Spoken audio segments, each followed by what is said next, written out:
Well, let me talk about Tominaga for a second. He's annoying. He just annoys me. I mean, he's just mocking Michigan, but I mean, it was just, and you could hear the squeaks. Did you hear that crazy audio on that? Yes. That was the quietest Chrysler Arena. I've been there since 1967 when it was called the U of M Student Events Building. It's the quietest I've ever heard that venue. It was crazy. And he just laughing his way through. He had 12 of 17 from the field. I think he had 5 3-points. He was amazing. He's good. He's a good player. He had 30 points. And so they just toyed with Michigan. I mean, from the 16-minute mark, they had, 15, 18-point lead. As Larry. What about Juwan? Juwan is, if you put a gun in my head where I had to decide if he's going to come, if he's going to be back, I say no.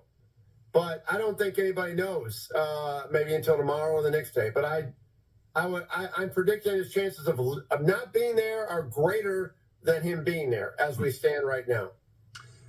Larry, we have seen U of M collapse in so many second halves, kind of the opposite of Michigan State not being able to start the game. Was this final score inevitable? Yes. Michigan's shorthanded, and there is at least a 2-year trend under Juwan Howard of this team not making adjustments at halftime and really struggling down the stretch. Someone who covered only this team and not 8 might look into, the point differential in the Juwan Howard era in the last 5 minutes of a game. I can just about guarantee it would not be favorable. Larry, you sent me this senior day video. Was there a limit on how many family members and friends each player could bring? Yeah, this was frankly sad. This is 15 minutes before tip-off, something that fans were made aware of, and you probably could have counted how many people. First of all, you could have counted how many people there, and I'm not sure there were 200 in the stands. It did fill up a little bit more later in the game, later in the afternoon, but that was.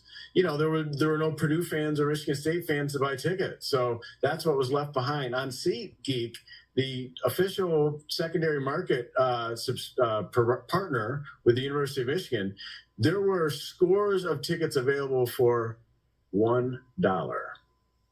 Ouch. Tom, I've seen more people in the stands in Chrysler in some COVID year games. Among the negative records this season in Ann Arbor, is empty seats high on that list? Yeah, and back to the point about the senior day, I had season tickets during the Brian Ellery day, and those senior days were just like that. The problem with Michigan senior day, they have it ahead. I mean, Michigan is a late arriving crowd when they're good. Yeah. And so that just magnified, and then there was not a lot of people there too, but I mean, if they waited for post game, it would have been simpler. Because then they lose. I mean, they exit. But T. Will doesn't care. I mean, they might care, but I mean, it's the families were there. We're making a bigger deal out of it than it is. The bottom line is this is a terrible basketball team. That's the bottom line, and that has to be fixed.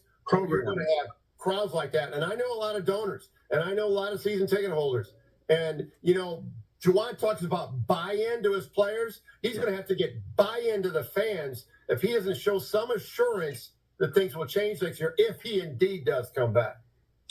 All right, Larry, tough question. Looking at the Wolverines' Big Ten schedule, what was the low moment? I think when they went to Iowa without strength and conditioning coach John Sanderson, I think that was a red flag that there's a lot wrong with this program, and he never came back and recently resigned after a negotiated settlement on the rest of his deal.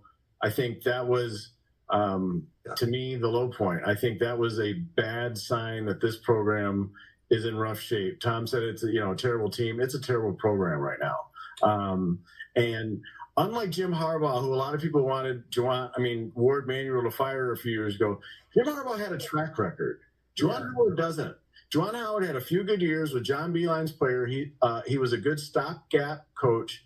Right now, he's not the guy, but he might get another year. Tom, the U of M women won twice in Minneapolis. and led Iowa after the first period. How are they outscored by 30 in the last 30 minutes? Caitlin Clark. Michigan, the back half of the year wasn't very good. And speaking of crowds, you saw, Michigan's women's crowds Michigan women got to be good for their crowds to show up. Yeah. And but those are two good wins in the Big Ten tournament. Are they in the Big Ten? Are they in the Big Dance? Or not? I don't know. But I don't care. I don't care about Michigan women's basketball. I just don't. I couldn't name you one player. It's Michigan basketball for the men, Michigan football. That's all I care about. And I care about it to psychotic levels, but I care about it.